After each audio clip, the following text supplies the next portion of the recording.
Ayun kasi guys, so may bagong feature ngayon si Google Meet. Ayan, so una dyan is yung ito, nandito na yung code, yan, meeting code. Then sa new, may bago din sa new, which is create link, schedule, new group. Ayan lang yung bago ngayon ng Google Meet. And then yan.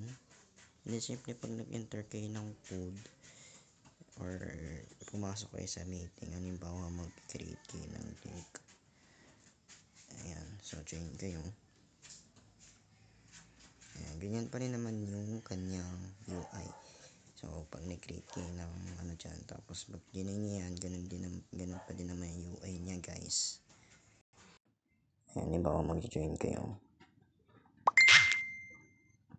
Ayan, so ayan yung ano yan, tapos ayan yung kanyang link, and then yan yung wala nga lang sa Google Meet ngayon, pag kayo naka-device is yung share screen, yung screen record. Pero I don't think so